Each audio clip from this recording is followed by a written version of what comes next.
Hola, hola, bienvenido a este nuevo capítulo de ¿Y ahora qué?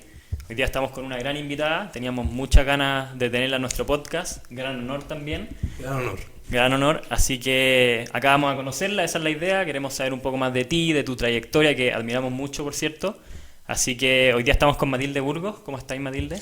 Muy bien, feliz de encontrarme con ustedes. Gracias por la invitación y además feliz de recibirlo aquí. Muchas gracias. Gracias a ti por tu tiempo. Lo primero que queremos preguntarte es un poco sobre ti, un poco de tu trayectoria. A ver si tú nos puedes hacer un mini resumen de cuál ha sido tu trayectoria, qué estudiaste. Nosotros sabemos que la mayoría de las personas puede haberte visto por ahí, puede conocerte, pero queremos que salga de ti. A ver, ya. Yo estudié periodismo, siempre quise ser periodista.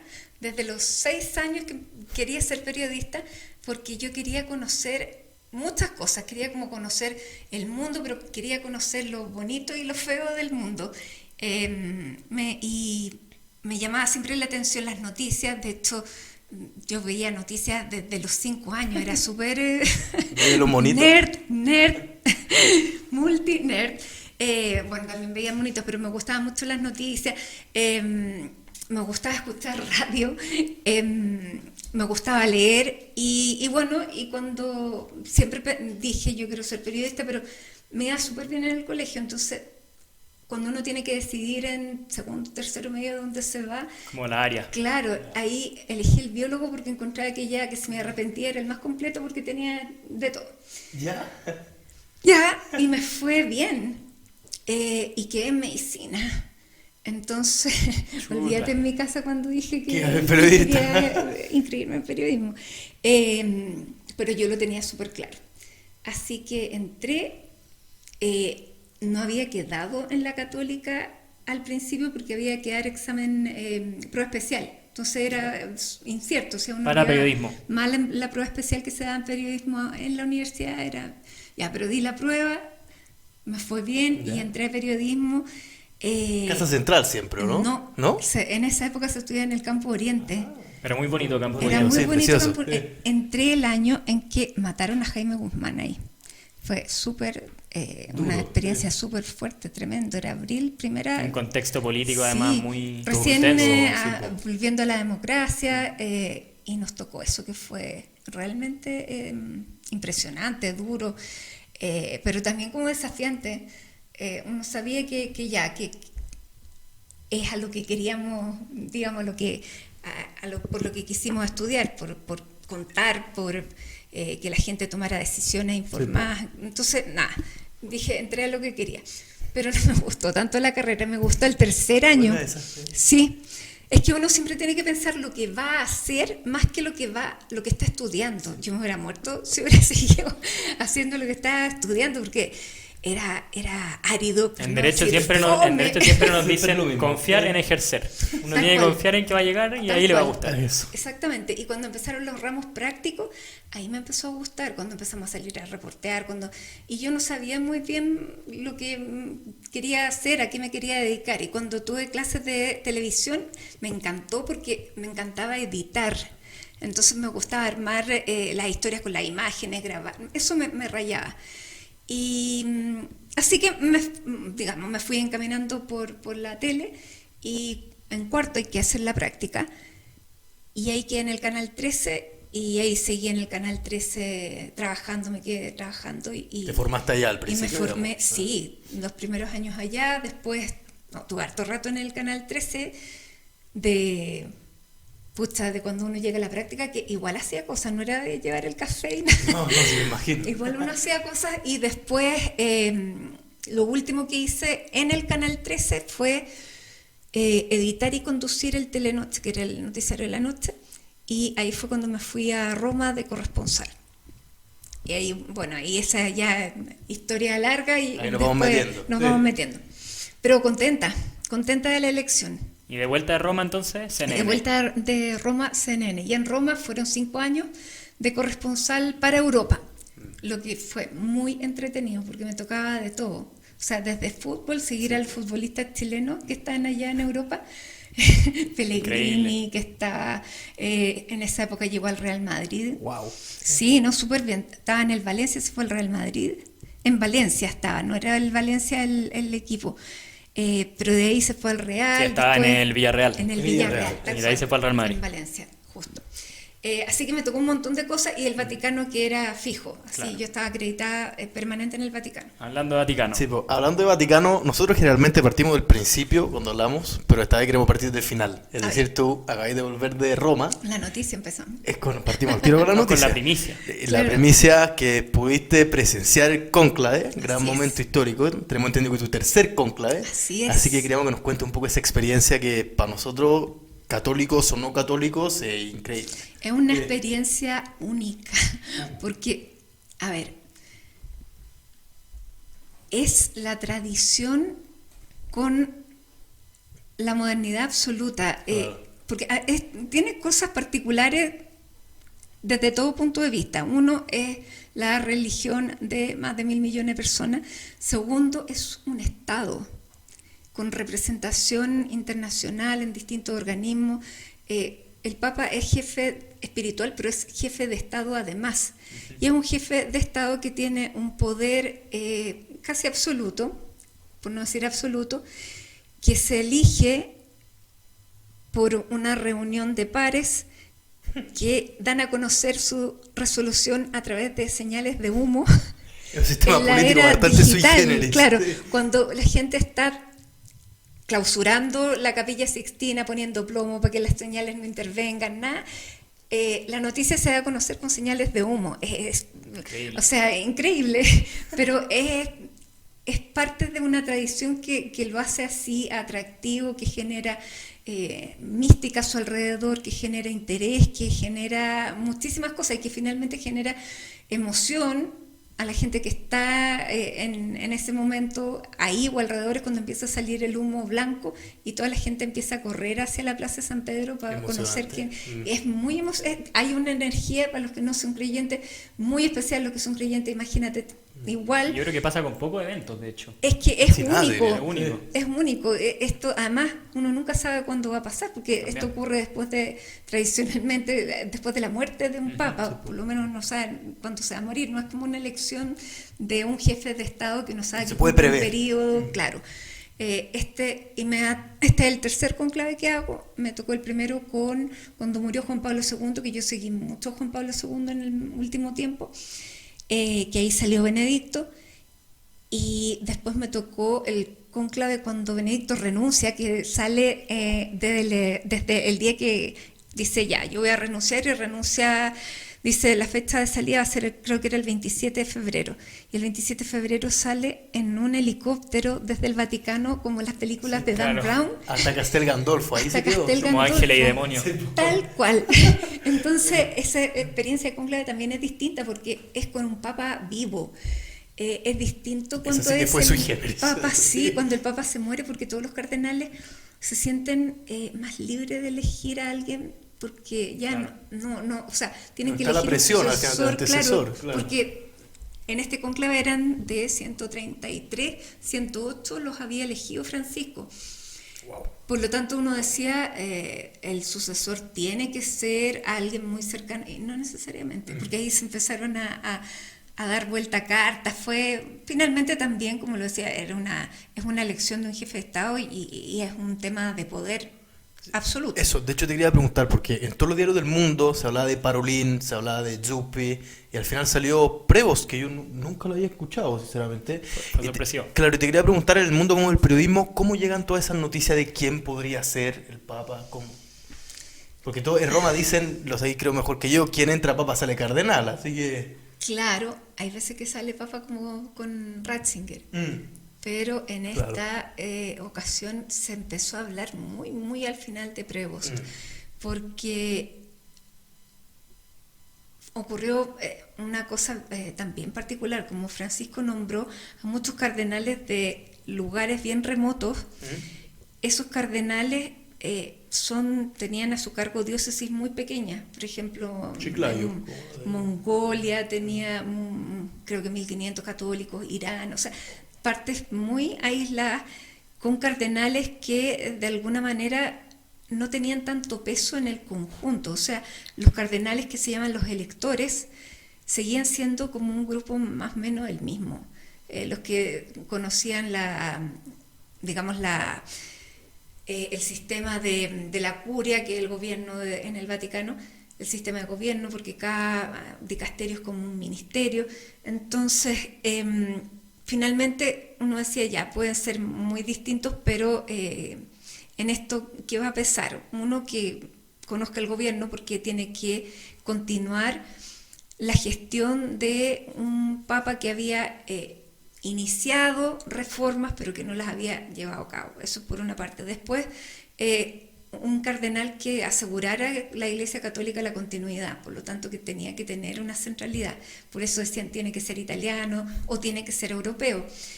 Porque también el momento político pesa mucho, y el momento político de hoy, con Estados Unidos siendo una potencia enfrentada con Rusia, con China, por lo tanto uno decía, no puede, y ahí fue la trampa, no puede ser americano porque se concentraría demasiado el poder en Estados Unidos, pero se eligió al menos americano de los americanos. Sí, es verdad. Increíble. Como americano peruano al final.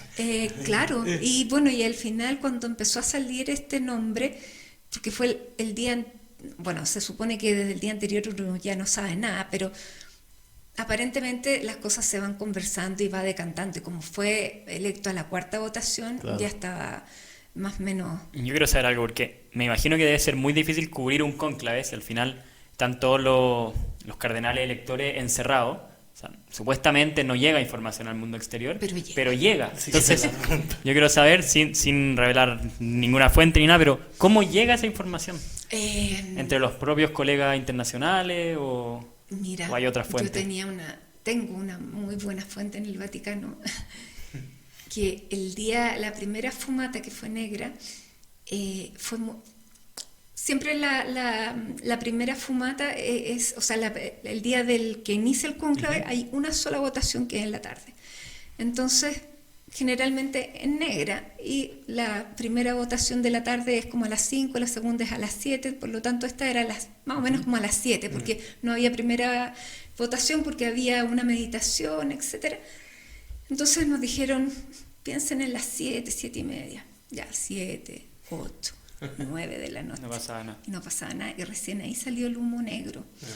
Y me llega un WhatsApp diciéndome, no querían votar rápido, querían debatir, hay debate. Que eso es bueno. Entonces, pero uno dice, ¿cómo sabe? O las señales quedaron para decir, oye, si nos demoramos tanto, porque en realidad no queremos votar rápido, es la primera vez que vamos a estar sin prensa, sin los cardenales que no votan, así que queremos estar tranquilos y solos. También tenía sentido. Sí, pero generalmente antes de eso hay como reuniones entre cardenales. Claro, ¿no? ya Sí. hubo 12, que se llaman las congregaciones generales, congregaciones. que habían sido duras, hard. O sea, no lograron cocinarlo, digamos. O sea, uno pensaba que no, porque incluso habían pedido adicionales, porque en realidad Faltaba.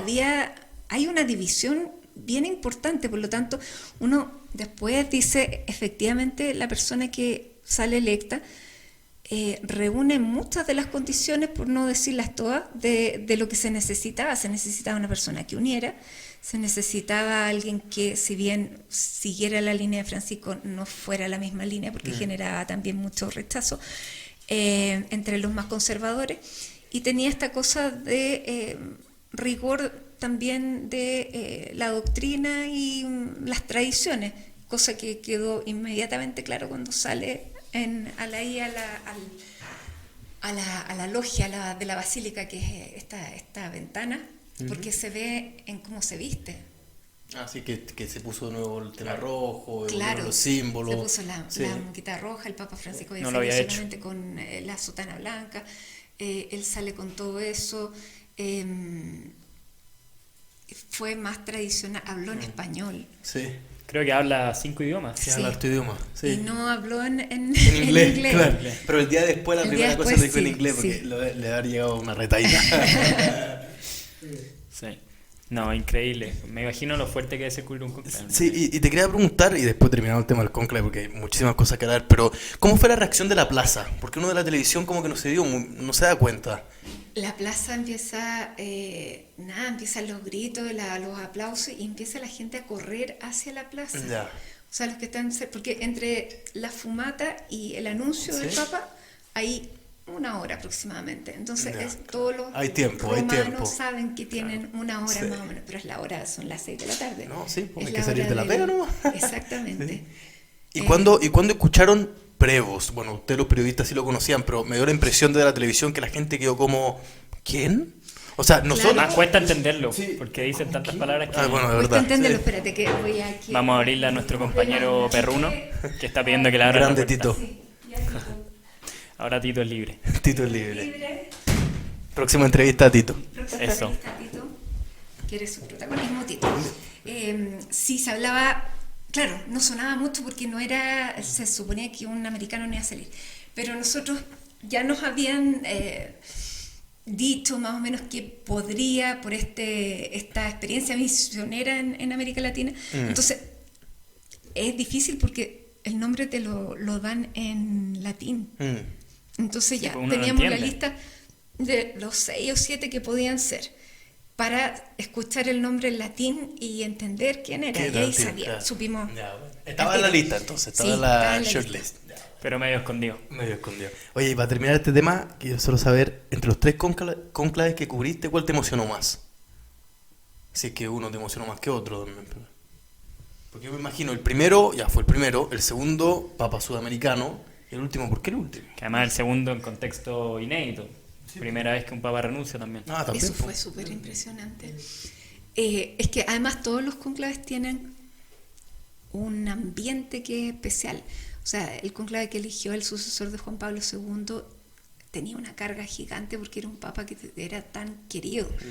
Entonces, cuando sale Ratzinger, la gente no lo quería mucho. Entonces, porque tenía Muy esta imagen alemán. de muy alemán, duro. Entonces fue como, ups. Claro. El segundo, y que después fue cambiando. Yo tengo una gran opinión de Ratzinger. Muy valiente. ¿no? Súper valiente, Súper valiente. el más Sí. revolucionario. Sí. Y el que primero, digamos, empezó a hacer cosas contra los abusos sexuales. Fue súper valiente en eso. Cáncer Yo- de la iglesia, lamentablemente. Absolutamente. Ya vamos a hablar de la época en Roma, pero yo viajaba con Ratzinger en el avión y cada vez que nos íbamos de viaje, él se acercaba a saludar a los periodistas y lo primero que decía era, vamos a hablar del tema de los abusos. Y yo al final decía, ya, está bien, toda la... Todos los Siempre. viajes, siempre lo mismo. Sí, Claro. pero estaba bien, pues, imagínate, y ahí se empezó, pero todavía queda mucho por hacer. El cónclave que se eligió a Francisco fue muy bonito porque estaba lloviznando, Era de noche, además. era de noche, sale la fumata, y yo estaba al lado de la sala de prensa, salí corriendo, y fue súper emocionante porque ahí me tocó la emoción, ahí, que la gente estaba, digamos, súper expectante, porque Benedicto fue a media tarde también, entonces no había tanta gente, Claro. y fue como este anticlímax. Sí, es verdad. Entonces, de Francisco fue muy bonito el momento, el ambiente. Y en este, yo estaba en una terraza cerca del Vaticano, en Piazza Risorgimento, porque como en esta época es la época de los celulares y todo el mundo transmite con el celular, ya sea un canal de televisión o mi amiga, entonces todas las señales estaban bloqueadas. Yo cuando comenzó el cónclave el día anterior no pudimos salir ninguna vez con imagen, solo la voz porque no se, entonces Increíble. CNN Era tenía demasiado. internacional tenía una terraza que era espectacular, La pero de la no foto. estaba, claro, la terraza increíble, pero no está al lado del Vaticano, sino que está como a 2 cuadras, entonces no estaba en la plaza misma y no vi la fumata blanca porque Pucha. el viento corrió hacia el otro lado, pero igual fue súper emocionante porque fue súper rápido y porque de la terraza empecé a ver esta gente con hormiguitas cómo corrían hacia la Plaza San Pedro. Tremendo evento. Y volviendo hacia atrás entonces, porque partimos desde el final. Ahora volvemos al principio. Volvemos a tu inicio, Canal 13. ¿Cómo fue esa experiencia, empezar a ejercer como periodista en televisión también y después vino tu momento corresponsal? ¿Cómo fueron esos inicios? Pucha, El servicio militar. ¿Llegaste a el eso de servicio encontrarte militar. ejerciendo? Eso que no te gustaba tanto de repente la carrera, pero después llegar a ejercer Ay, y decir, me encanta. es que sí, porque ya hasta el día de hoy es como una adrenalina que te atrapa, te cautiva. O sea, a uno le gusta hacer esto, ¿no? De repente uno dice, podría estar mucho más cómodo trabajando en una oficina con horario, con no sé qué. pero a uno le gusta. Entonces ya llegué a trabajar al Canal 13, que había sido bien exigente la selección para la práctica, y cuando llegué al Canal 13 estaban los periodistas que eran, para la generación de nosotros, eran como los periodistas súper consagrados que uno, digamos, no se atrevía ni a conversarles. Y a nosotros nos tocó después ser la generación de recambio. Pero empezamos a trabajar con ellos y siempre fueron súper acogedores. No tuvimos nunca ningún problema y nos quedamos varios trabajando. Con la Connie Santamaría, que todavía sigue trabajando en medios también, partimos en esa práctica. Y bueno, empecé a trabajar ya en el último año, porque me quedé trabajando mientras sacaba el examen de grado, y uno cubría muchas cosas. En esa época me tocó cubrir la universidad, porque una periodista, la Lorraine Thompson, que tenía estos sectores, tenía Cancillería, ¿Ya? Universidad e Iglesia. Wow. Entonces me dijeron a mí, ya, tú vas a reemplazar a la Lorraine, así que, y lo primero era una conferencia con los obispos. Entonces me dijeron, ya, y sigue yendo tú, porque a los curas les gusta ver una sola cara. Y yo, ¿Y qué voy a hacer ahora? ¿Y ahora qué? ¿Y ahora qué? No me gustó mucho pero nada, también era un signo de confianza que No, en el hay que Canal perrar 13, nomás. me mandara eso. La universidad para el canal era como, se podían caer todas las notas menores de las de la universidad ni las de la iglesia. Entonces era una responsabilidad importante, pero era árido. Era duro.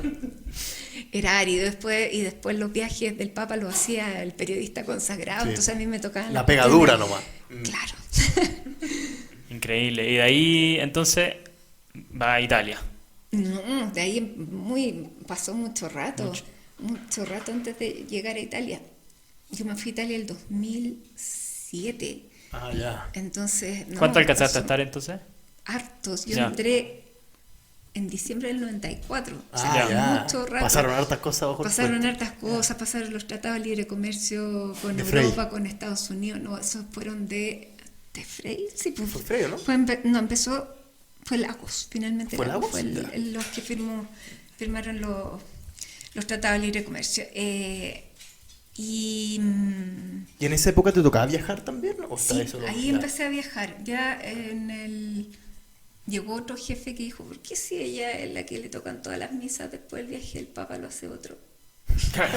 Entonces, yo, aleluya, finalmente. Claro. Y Recambio. ese fue el año, claro, 99 me tocó la primera gira papal con Juan Pablo II, y de ahí empecé yo a seguirlo. O sea, digamos que tu carrera te fue llevando hacia más el Vaticano. Más que tú. Todos los caminos Hacia llegan Roma, a Roma. todos los caminos llegan a Al Roma. final eso es. Todos los caminos llegan a Roma, sí. Y ahí, bueno, empecé, pero también fueron varios años cubriendo el Vaticano y viajando. Yo viajaba mucho. Tito. ¿Qué pasa, este Tito? quiere protagonismo, ven, tú. Vamos a mostrar a Tito, Vamos a deberíamos mostrar a Tito. mostrar a Tito. Ahí sí. Vamos a mostrar. Ahí está Este Tito, que el es protagonista de la entrevista. Se Da pelucón. Se operó y no se puede rascar la herida ni lleva un poco de Pobrecito. peso. Ya, pero Por ahí se tranquiliza. es mamón. Aquí se queda. Entonces me tocaba viajar mucho para los temas de iglesia y también los temas de Cancillería. Tenía como los dos frentes que se viajaban muy rápido. Interesante. ¿Y ahí tenías la idea de en algún minuto llegar a ser corresponsal? ¿Te gustaba viajar o te gustaba estar más establecida en Chile? Me encantaba viajar. Y siempre la gente se imagina cobertura súper como glamorosa. Claro. Es glamoroso estar en los lugares, maravilloso, pero uno se saca la mugre trabajando. Cuando yo partí, uno editaba con cintas de video. Entonces uno acarreaba... Roberto dijo lo mismo, sí. Bueno, sí, acarreaba unas editoras que pesaban, no sé, 80 kilos. Me imagino. Terrible, y uno terminaba, no sé, editando en la cuneta sentado, o sea, pero muy entretenido. Sí, porque al final me imagino que cuando uno vaya por trabajo no podés gozarte mucho el lugar donde estás. Es puro trabajo, adrenalina y, O sea, y que mandar la nota. afortunadamente, uno tiene que grabar las imágenes porque así conoce más. Bueno, También. claro. sí, Que claro. eso es la ventaja. Porque si no, claro, los que viajan por reuniones van a las reuniones y no conocen nada. No. Claro, sí. Pero esto es, claro, físicamente también es un esfuerzo, pero es precioso. Yo conocí un montón de Me países. imagino. De hecho, te quería preguntar, en esta primera época de tu vida profesional, ¿cuál es como un viaje o alguna parte de tu trabajo que te haya llamado la atención y al día de hoy decís, wow, eso me marcó como profesional y como persona? Sí. Uy, Pregunta densa igual. no, por lo diferente, un viaje de Juan Pablo II a Israel y Palestina. Wow. Sí, que fue el 2001. Pero él ya estaba malo, ¿no? Estaba sí, Juan Pablo II tuvo mucho tiempo muy enfermo, pero él, a propósito del cambio de milenio, el jubileo del 2000, por el 2000 hubo muchas cosas. De hecho, el año 2000, del 99 al 2000, yo lo pasé en la Plaza de San Pedro. Increíble. Y volvemos ahí. Y volvemos, todo vuelve a Roma. Todo vuelve al Vaticano. Y sí, increíble. Y después, ese viaje, claro, era parte de estos viajes del jubileo y llegamos a Jerusalén, llegamos a Nazaret, llegamos a Belén. No, fue un viaje donde uno además se da cuenta por qué la zona es una zona de conflictos permanente, porque son 3 religiones que están ahí, o sea, son 3 revelaciones, verdades, que cada una siente que la Que otra la no, verdad, que es claro. la verdad. Entonces, es un lugar súper cargado, Jerusalén es precioso, pero también es un lugar bien tenso, porque uno ve cómo la gente anda armada. Y se ven las diferencias. Bueno, es parte de lo que tenemos hasta el día de hoy, lamentablemente. ¿Y esos viajes que te tocó acompañar al Papa, cómo son en el sentido de estar ahí con el Papa? Porque me imagino que también, o sea, no me imagino, es así, que se les da una oportunidad a los periodistas también para hacerle preguntas en mitad del viaje.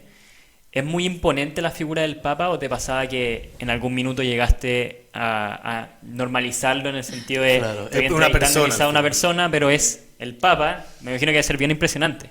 Con Juan Pablo II siempre fue así como el Papa. Y además con Juan Pablo II, como yo viajaba de Chile, siempre yo lo cubría desde los peregrinos. Entonces siempre era cubriendo como las actividades, pero nunca estuve con él viajando en el avión, por ejemplo.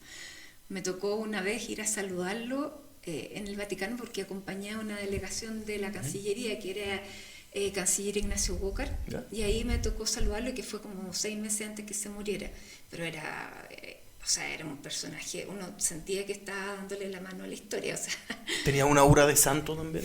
eh, ¿Qué después fue? de un hombre poderoso, Ya. o sea, de un ícono. Más hacia lo terrenal, digamos. No sé, también en esa época no se sabía nada de lo que supimos después, que fue una decepción enorme, porque uno, o sea, los encubrimientos empezaron hace mucho tiempo en la Iglesia Católica. Yo no sé cuánto supo él o no supo, porque estuvo mucho tiempo muy enfermo.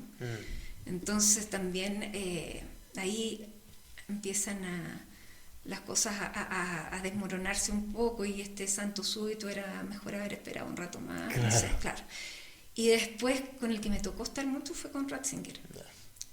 Con él yo ya estaba viviendo en Italia, ya estaba corresponsal, y empecé a viajar con los periodistas acreditados en el Vaticano permanente, con los vaticanistas, y estuve 5 años en eso. Entonces fue una experiencia maravillosa, porque también es una cosa bien surreal, porque uno se siente que es como acompaña a una corte, como una corte real. Muchos protocolos, me Mucho imagino, protocolo, sí. mucha seguridad. El Papa sí es una figura imponente. Me acuerdo que el primer viaje que hice con Benedicto fue a África. Wow. Y uno manda las preguntas a la Secretaría de Estado antes que se suba al avión. ¿Te las tienen que aprobar? Te las tienen que aprobar. Con Benedicto era así. Y al principio con Benedicto las preguntas eran al principio del viaje, no al final. Entonces la Secretaría de Estado elegía el medio y la pregunta, porque yo no mandaba muchas preguntas, pero ellos elegían, y a mí me tocó la última pregunta de esas 5, después de un periodista francés que le había preguntado por el preservativo, y a mí nada, me tocó una pregunta de las más fome, pero le pude hacer la pregunta al Papa y era sin repetir ni equivocarse, Claro. en italiano, ya, bien. Pero sí, eso es impresionante. Y con el Papa Francisco también te tocó, ¿no? Me tocó Hacerle pregunta también. Me tocó hacerle preguntas también. Fue bien distinto porque, claro. Además después de su venida a Chile también. Porque, claro, vino en un momento malo para la iglesia y tampoco se sabía mucho el propósito que tenía la visita del viaje del Papa Francisco acá en un momento donde se estaba viviendo el tema de los abusos sexuales, donde él había nombrado a un obispo que era acusado de encubridor, que le había tenido el Papa Francisco palabras súper duras para los chilenos al respecto, diciendo que por qué difamaban a esta persona, que esto... Que no le creyó a las víctimas. No, incluso antes de venir había dicho que esto era cosa de tontos y de zurdos, ¿no? Si fueron declaraciones horrendas Sí. contra la diócesis y la comunidad de Osorno. Entonces ya como que había mal ambiente. Había tensión. Sí, había mal ambiente. Y después las víctimas de Caradima, que el encubridor era Barro, por lo tanto tenía mucha relación con el viaje del Papa Francisco, no fueron recibidas por el Papa, que sí se reunió con víctimas de abusos sexuales, pero no con ellos. Por lo tanto, y después viene esta pregunta en Iquique, que se le hace una periodista colega de la Bio Bio, que le dice que por qué, o sea, que por qué él sigue apoyando a este obispo Barro.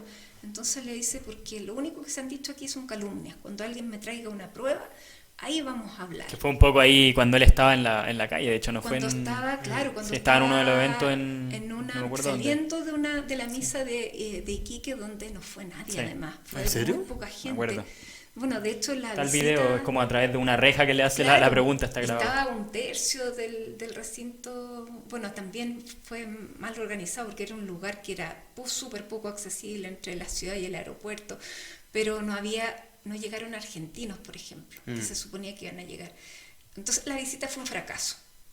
Ya. Después fue Perú, que fue al revés, o sea, todo lo que no pasó en Chile, o sea, en Chile, de hecho, cuando llegó el Papa a Chile, estaba esperando lo del Papa móvil, pero lo subieron en un auto, si no había nadie en las calles, o sea, ¿para qué? ¿Y tú eso te lo explicáis solo con el tema de los abusos o también quizá un poco de secularización de la sociedad chilena? Las dos cosas. O quizá una está ligada a la otra también, ¿no? Pero Chile, o sea, porque también hay otros países que han tenido el tema de los abusos y no ha sido tan fuerte como Chile. Y también el fenómeno, sí, de la secularización que en Chile y en América Latina, Chile y Uruguay son los países que son... donde digamos, la influencia de la Iglesia Católica, que fue muy alta, está cayendo a niveles que son los más bajos de América Latina.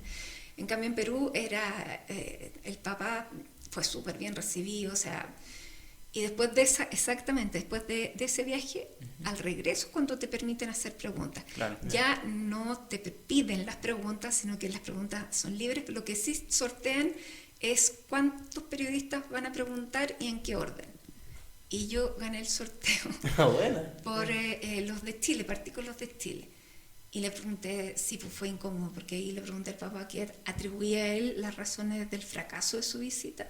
Hubo una turbulencia, me quedé con el micrófono en la mano. Y después le dije, ya, pero ¿por qué empezó a explicar también esto de que había cosas que no se habían entendido bien? Ya le dije, pero entonces usted parece que quiere que se entienda. ¿Por qué no le cree a las víctimas? ¿Por qué para usted el testimonio de ellos no es la prueba que quiere? Entonces me dice, porque no hay una denuncia de abuso sexual. No, le digo yo, hay de encubrimiento. Y él me dice que también es un abuso. Entonces... Se quedaron... Y ahí, pucha, yo sentí que que se iba a abrir el labio, que iba a salir para abajo sin paracaídas, pero... ¿Y cuando ustedes hacen este tipo de preguntas, ven cómo el equipo de prensa del Papa mirándolo feo, mirando Absolutamente. Y yo, si hubiera estado, me imagino, cubriendo permanente, o sea, hubiera sabido inmediatamente que ese era mi último viaje con el Papa, porque no me iban a dejar.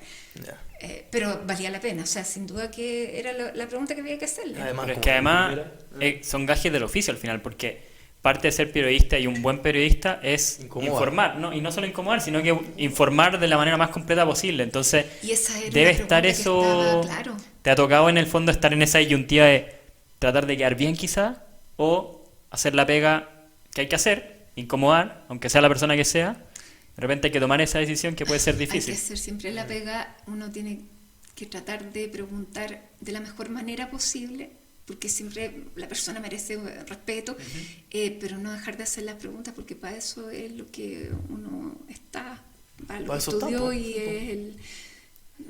Me acuerdo muchos años atrás, antes estaba ya terminando la práctica, que fue una conferencia de prensa de un ministro de vivienda que estaba dando la solución a unas casas que se llovían, yo creo que no habían ni nacido. Pero yo le pregunté si era verdad que a él la empresa constructora le había regalado un caballo corralero. ¿Ya? Como, digamos, si era un acto de... Ahí venía lo jurídico. de cohecho, claro. Y pucha, silencio. y sí, pues él admitió y al día siguiente lo sacaron de eso. Sí, sí, fue tremendo. Era el ministro Hermosilla, que había sido un... Apellido difícil, además. Apellido difícil y era el gobierno de Frey. Wow. Y en esos casos no volví a la casa y veía esa noticia y es como, oh, esto gracias a mí al final. Y es como duro, Es me como, imagino, en ciertos ups. casos. Sí.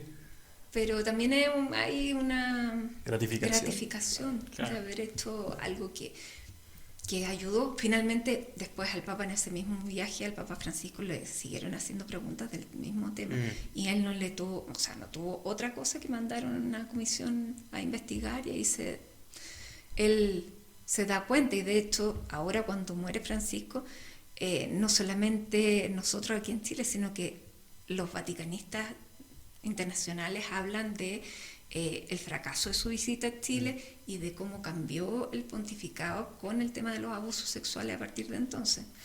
De hecho, Jordi Bertomeu, que fue uno de los que vino con el obispo Chicluna, me dio una entrevista hace 3 semanas, después de que murió Francisco, y me dijo, el Papa hasta ese entonces creía que cuando las víctimas denunciaban después de muchos años de haber sido abusados, era porque querían sacar plata o querían dañar a la iglesia.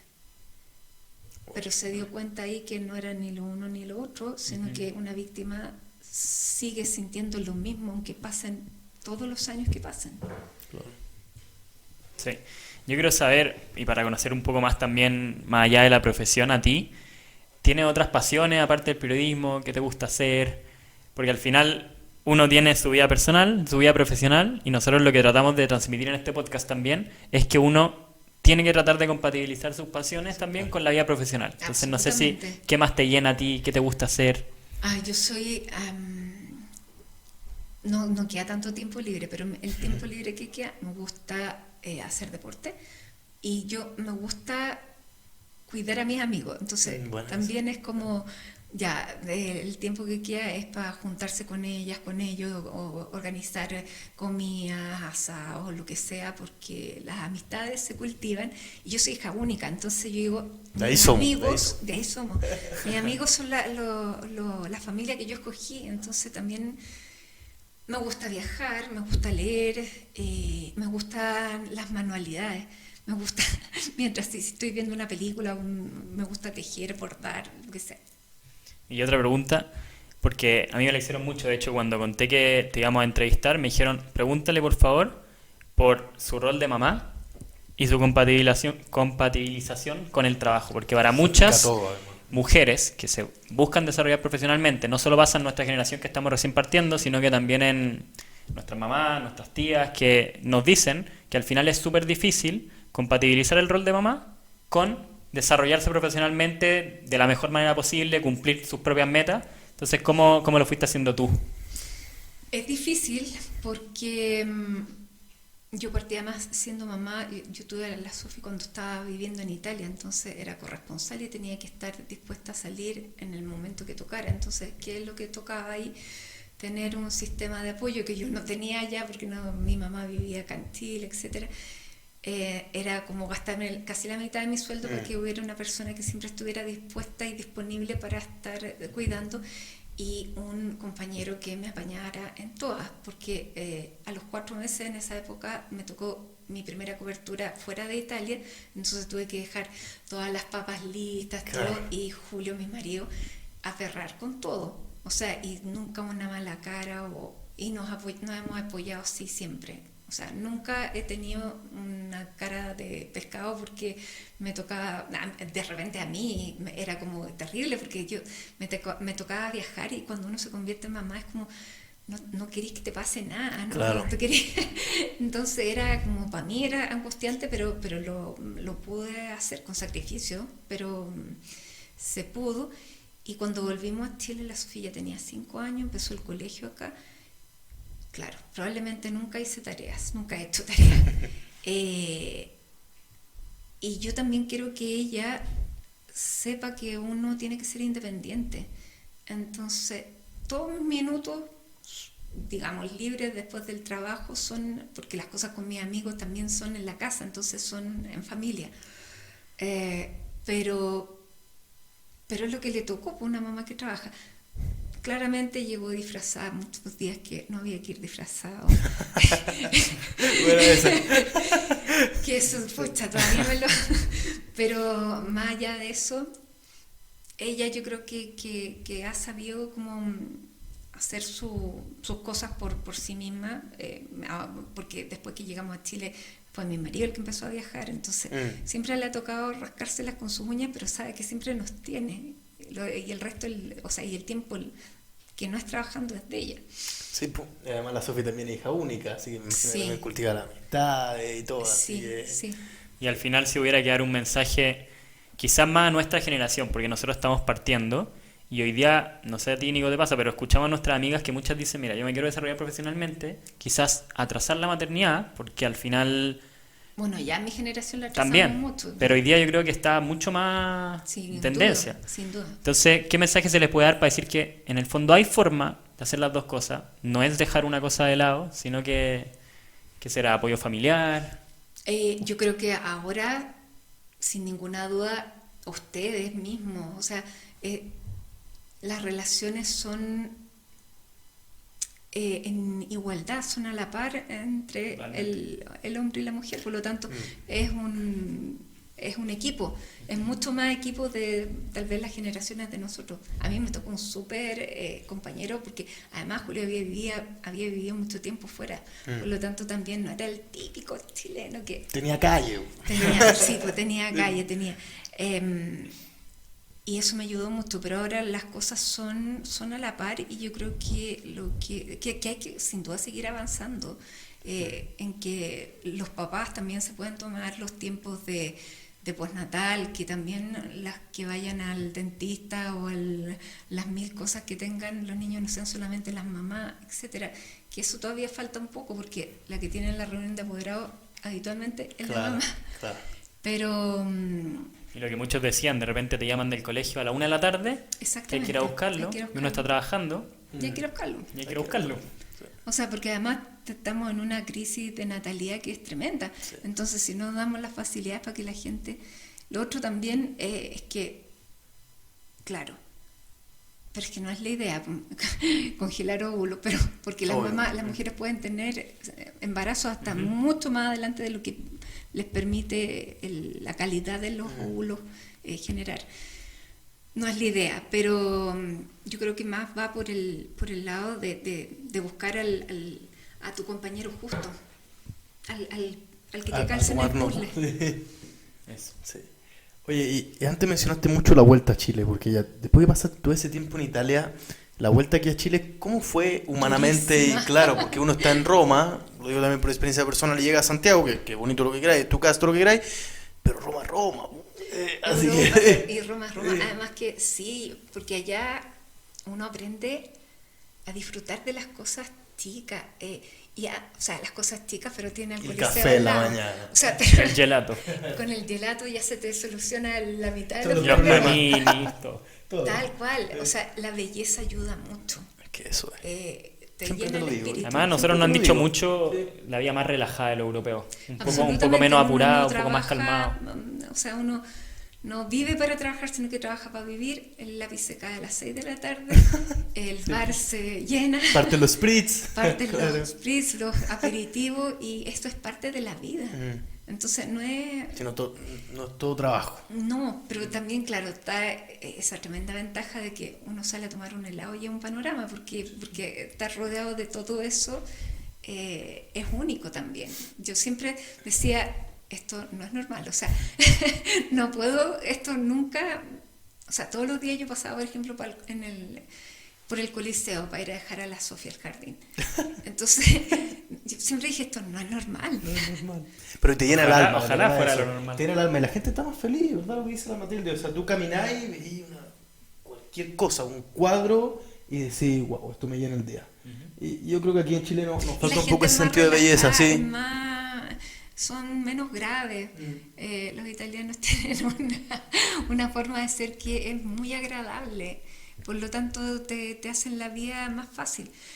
Son acogedores también cuando se enojan, son tremendos, pero uno sabe que se les pasa Pero mucho inmediatamente. show, además, Claro. mucho show. Sí, la sceneggiata. La sceneggiata, exactamente. Sí. Oye, ya, bueno, tú volviste acá y empezaste tu carrera, o sea, continuaste tu carrera en CNN. CNN, ¿ya? sí. Y Bueno, porque cómo- ahí sí, no me dio volver, porque al Canal 13 era volver al Telenoche y yo ya Ya. tenía una hija Claro. chiquita y que no hablaba ni una gota de español, entonces, no, llegar a las 2 de la mañana, no. No. Y una pregunta paréntesis. ¿Pudiste hablar con colegas periodistas afuera, me imagino, o no? No tanto, pero ¿viste alguna diferencia en el modo de ejercer el periodismo entre Europa y Sudamérica o Chile? Es un periodismo de gran calidad. Ya.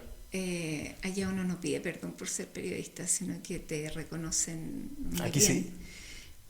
Más o menos sí, porque uno es el incómodo, no todos los profesionales tienen la posibilidad de desarrollarse, y no es por la mala calidad de los profesionales, sino que porque nuestro medio lamentablemente no tiene los recursos muchas veces. Uno en Europa, el diario del domingo es una maravilla porque trae cultura, trae la gente que escribe, hay 1000 temas. En cambio nosotros acá nos damos vuelta a los mismos temas, nos miramos harto el ombligo y somos bien reclamones. Es verdad En cambio, allá, claro, el periodismo se hace súper como seriamente, y te diría que nadie trata ¿De quedar bien? ni de quedar bien ni de matar a la persona que tiene por delante, sino que es como, cuéntame y yo veré si efectivamente qué es lo que saco de aquí, pero no es como te voy a destruir en esta entrevista o te voy a... No, eso no existe. Es como, no se ejerce, siempre se ejerce como de buena fe. Claro. Eh, Acá me da la impresión de que también es mucho de etiqueta, como el periodista zurdo, periodista de derecha, Además- periodista de centro. además, Sí, es verdad eso. Allá quizás Yo no te tanto. juro que ya, en Italia hay situaciones que uno ve ya, claramente, de esta tendencia y todo, pero la regla general no es esa, fíjate. no, y En Italia yo nunca me he dado cuenta y de- los medios que tienen una tendencia política es súper manifiesta, o sea, Giornale. el Giornale, el Manifesto, son diarios que la gente sabe que uno es filo comunista, el otro es nacionalista, por lo tanto se sabe, no es que te vendan gato por liebre. ¿Sabes lo que estáis comprando Claro. al final? Sí. Claro, no quiere pasar por, sino que es el diario en que te vas a encontrar con las cosas si tienes una tendencia, esa Claro, tendencia. claro. Ya, yo quiero hacer una pregunta. Yo creo que todo el mundo quiere hacer esto a los periodistas, pero ya, tú trabajas en la televisión, de ahí las noticias. Cuando estáis dando la noticia, ¿nunca pensáis, hey, me están escuchando como 10 millones de personas ahora, no la puedo embarrar, como que miedo? Yo miro a ustedes, ¿cómo lo hacen? A nosotros nos pasa con el podcast y eso que si Sí, queremos que no lo subimos. Claro. Pucha, yo afortunadamente creo que eso, como uno siempre le habla a una cámara, no tiene mucha conciencia de a la cantidad de gente que llega, que yo creo que eso a uno lo salva de no caer en el pánico, porque Claro, si no, es como... pero bueno, después uno se da cuenta después, pero en el momento no, afortunadamente. Qué bueno. Sí. Y en relación con eso, a mí también me llama mucho la atención esta diferencia, que te ha tocado estar en las dos partes, pero televisión y radio. A mí siempre me ha encantado la radio, yo creo que es mi medio favorito, principalmente porque siento que los periodistas o los panelistas hablan mucho más libre. Quizás también porque no están, lo que estábamos hablando ahora, amarrados un poco a las cámaras de estar en vivo. Ahora es una lástima que todas las radios ya van teniendo cámaras. Sí, Porque yo se puede ver en trabajé vivo. un rato en La Duna a las 7 de la mañana Y era con cámara, entonces a las 7 de la mañana no tenía ganas. Sin el primer Pero café. claro, pero sí, en la radio, me encanta la radio porque Acompaña mucho. Acompaña mucho, total. de una inmediatez increíble, se genera una complicidad que es distinta. Y al final, ¿hay alguno con el que te guste más? O, bueno, Bueno, 100% televisión, pero... Porque toda la vida lo he hecho en televisión, me encanta hacer las entrevistas en televisión, porque las entrevistas, las personas no solamente dicen cosas con el lenguaje, sino que el lenguaje no verbal es súper importante, y en una entrevista en televisión tan larga se nota. Entonces es súper... a mí me encanta hacer entrevistas. Y cuando te toca hacer las entrevistas, ¿cómo las preparas tú? Como consejo para nosotros también. ¿Cómo les preparo? Estamos aprendiendo, Bueno, no somos me periodistas. informo mucho de la persona que voy a entrevistar, lo que ha hecho, lo que no ha hecho, lo que ha dicho, las polémicas, las no polémicas. Hablo con personas que la conozcan o que lo conozcan, sino como para ver, reviso entrevistas anteriores para ver efectivamente cómo habla, si habla lento, si habla rápido, cuáles como son sus... ¿Cuál es como el aura que tiene? Claro, Y todo eso me sirve, pero se trabaja mucho para preparar una entrevista. que es súper difícil. ¿Y hay algún entrevistado como que te haya llamado la atención en buen sentido? A mí, mira, es muy raro que alguien me haya, en un mal sentido, Ah, llamado ya. la atención. O sea, hay gente que es brillante y gente... Claro. Acabo de entrevistar a un vaticanista que es un chileno que está viviendo en Italia hace 50 años, que trabajó más de 40 años en la Radio Vaticana. Tiene una historia increíble. ¿Cómo se llama? Luis Badilla. Vamos. Sale esta noche en CNN Íntimo. Va a tener repeticiones durante la semana. La vamos a Porque ver. es una persona... 10 de la noche. Claro. Somos fan acá. Muy bien, muy bien. Tiene una historia increíble y llegó a ser amigo del Papa Pablo VI, que con él llegó a Radio Vaticana. Ha sido consejero de todos.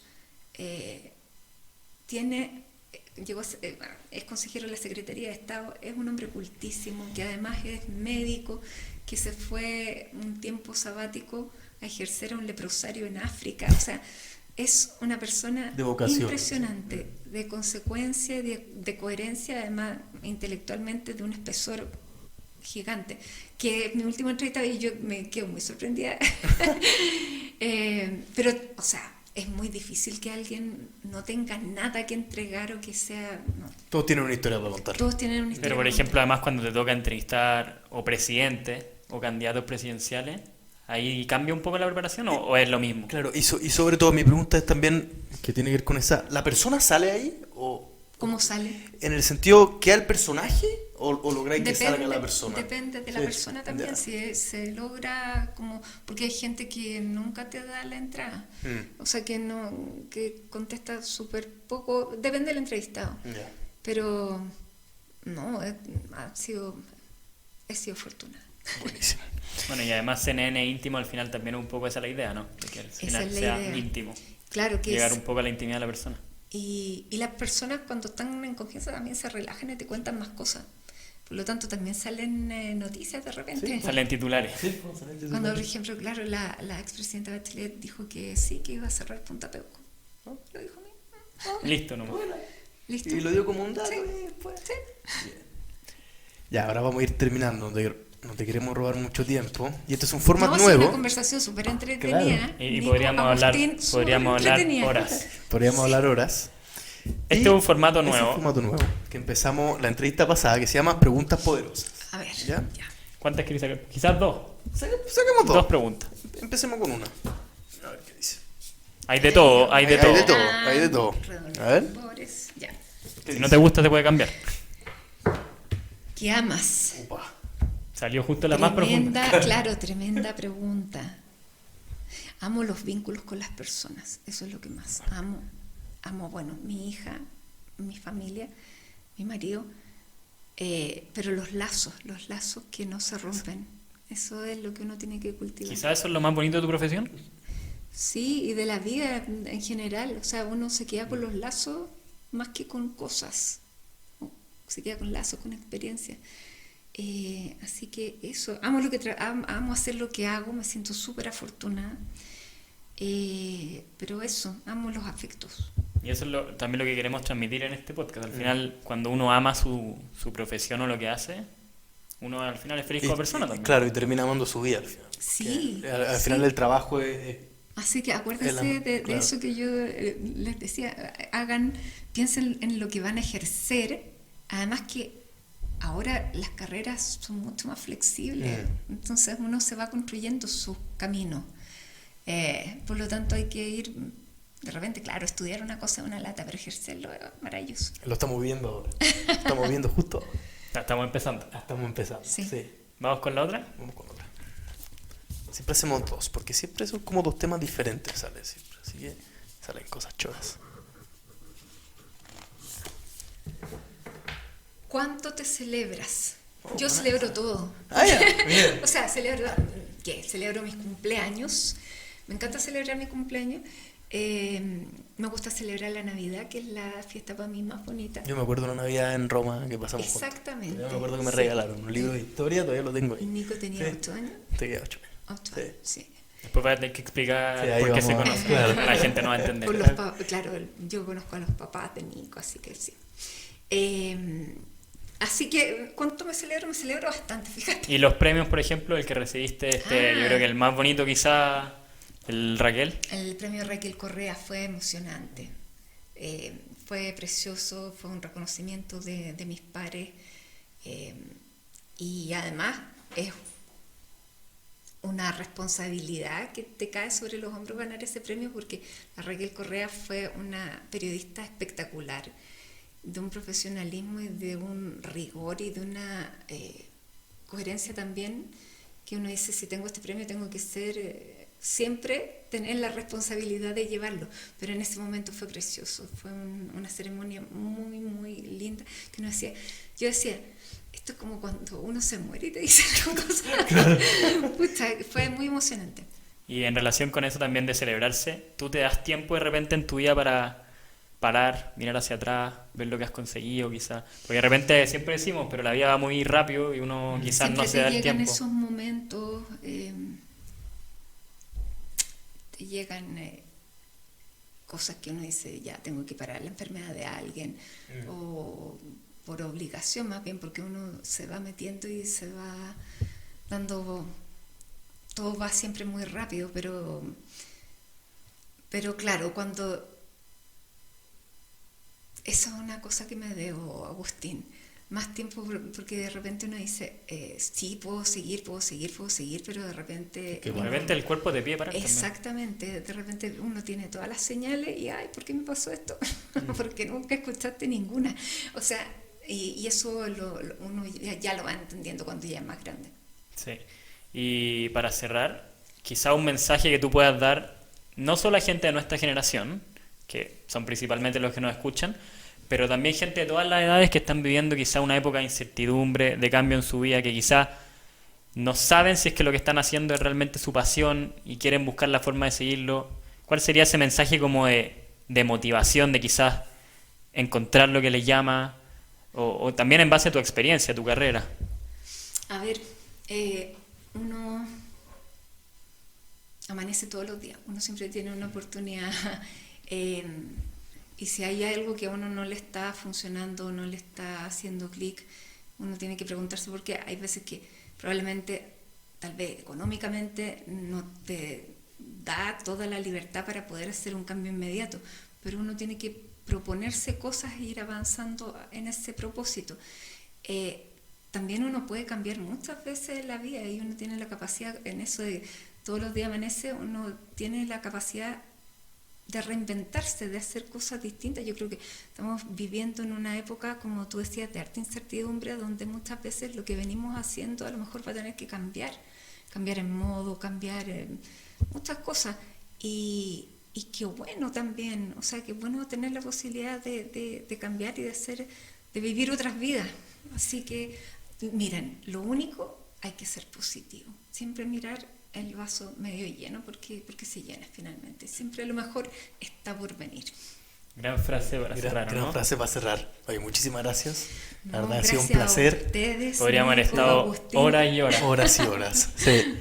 pero tratamos de concentrar un poco lo que queríamos. Sí, y lo conversar. logramos. Grandes mensajes. Nos vamos como siempre muy inspirados con Agustín a partir de una nueva semana también con estas gran enseñanzas. Felicitaciones por tu carrera Sí. también, que queda mucho, pero ya lo que lleva ha sido Increíble. tremendo. Aquí tenéis dos fans muy grandes de CNN Ah, íntimo, gracias, nos chicos. encanta. Quizás para el próximo conclave nos llevas contigo. Claro, feliz. Oye, pero este papa es joven, así que no. Esto nos Sí, queda para rato, yo próximo creo. Así 20 que años bueno. más. Sí, ¿Te gustó? me gustó. Me Sí. gustó, finalmente. Yo creo que era- la síntesis Y buen nombre. perfecta de todo lo que se necesita. Sí. Gran nombre. León potente. Sí, tiene aura, tiene Tiene aura. tiene aura. Ah, ya, aura. ahí volvemos ahí. Bueno, Suerte. Sí, eso. saludos a todos y Escúchenos como siempre. escúchenos. Chao.